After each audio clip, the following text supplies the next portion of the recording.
ప్రస్తుతం బీజేపీ నినాదం why not 370. ఈ సార్వత్రిక ఎన్నికల్లో గతంలో సాధించిన 330 సీట్ల కంటే అధిక స్థానాలు గెలవాలని టార్గెట్ పెట్టుకున్నారు కమల్నాథ్. ఇన్ని సీట్లు గెలవాలంటే ఒక నార్త్లోనే కాకుండా దక్షిణాది రాష్ట్రాల్లో కూడా కమలం వికసించాలి. కానీ ఉత్తరాది మొత్తాన్ని ఏకచక్రాధిపత్యంగా పాలిస్తున్న కాషాయ పార్టీకి దక్షిణ భారత మాత్రం అంతు చిక్కడం లేదు. కేంద్రంలో ముచ్చటగా మూడోసారి అధికార పగ్గాలు చేపట్టాలన్న లక్ష్యంతో సార్వత్రిక ఎన్నికలకు కమలనాథులు సన్నద్ధమవుతున్నారు. ఎన్డీఏ కూటమి 400 సీట్లలో విజయం సాధిస్తుందని ధీమా వ్యక్తం చేస్తున్న బీజేపీ నేతలు ఆ దిశగా వ్యూహాలకు పదులు పెడుతున్నారు. సార్వత్రిక ఎన్నికలకు సంబంధించిన షెడ్యూల్ను కేంద్ర ఎన్నికల సంఘం మార్చి నెలలో విడుదల చేయనుంది. ఈ నేపథ్యంలో ఇప్పటికే అభ్యర్థుల ఎంపికపై బీజేపీ అగ్రనాయకత్వం ఫుల్ ఫోకస్ చేసింది. 100 మంది అభ్యర్థులతో తొలి జాబితాను విడుదల చేసేందుకు సన్నాహాలు చేస్తోంది. తొలి జాబితా విడుదలకు సంబంధించి ముహూర్తం కూడా ఫిక్స్ అయినట్లు తెలుస్తోంది.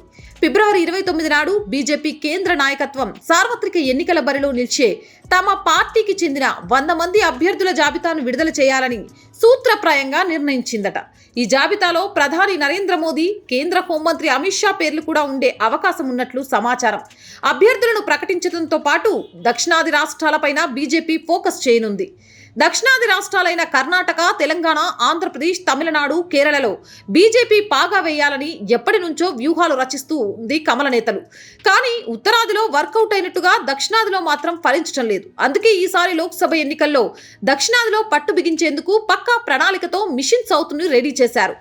అంతగా పట్టులేని దక్షిణాది రాష్ట్రాల్లో ప్రచారాన్ని హోరెత్తించాలని భావిస్తోంది. పార్టీకి పట్టు లేకున్నా సౌత్లో వ్యక్తిగతంగా విశేష ప్రజాదరణ కలిగిన ప్రధాని మోదీతో సభలు, సమావేశాలు నిర్వహించేందుకు ఏర్పాట్లు చేస్తున్నారు. వచ్చే వారం తమిళనాడు, కేరళ రాష్ట్రాలతో పాటు ఆంధ్రప్రదేశ్, మహారాష్ట్రలో కూడా పర్యటించే అవకాశం ఉంది. వాటిలో కొన్ని అభివృద్ధి ప్రాజెక్టులను ప్రారంభించే అధికారిక ప్రకటనలు కాగా మరికొన్ని పూర్తిగా పార్టీ ఏర్పాటు చేసే ప్రచార సభలేనని తెలుస్తోంది. ఫిబ్రవరి 27న కేరళ రాజధాని తిరువనంతపురం నుంచి ప్రధాని మోదీ తన పర్యటన ప్రారంభించనున్నారు. అందులో భాగంగా విక్రమ్ సారాభాయ్ స్పేస్ సెంటర్ ని మోదీ సందర్శించి పలు ప్రాజెక్టులను ప్రారంభించనున్నారు. అక్కడే ఒక భారీ బహిరంగ సభలో పాల్గొంటారు.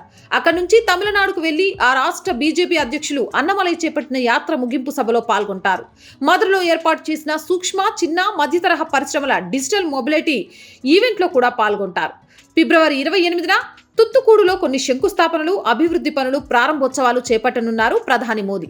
తుత్తుకూడి తమిళనాడు ముఖ్యమంత్రి ఎంకే స్టాలిన్ సోదరి కనిమెలి ప్రాతినిధ్యం వహిస్తున్న నియోజకవర్గం కావడంతో రాజకీయ ప్రాధాన్యత సంతరించుకుంది. అలానే ఈ నెలాఖరున లేదా వచ్చే నెల మొదటి వారంలో ఆంధ్రప్రదేశ్లోని విశాఖపట్నం సందర్శించి అక్కడ కొన్ని అధికారిక కార్యక్రమాలతో పాటు పార్టీ ఏర్పాటు చేసే బహిరంగ సభలో పాల్గొనే అవకాశం ఉంది.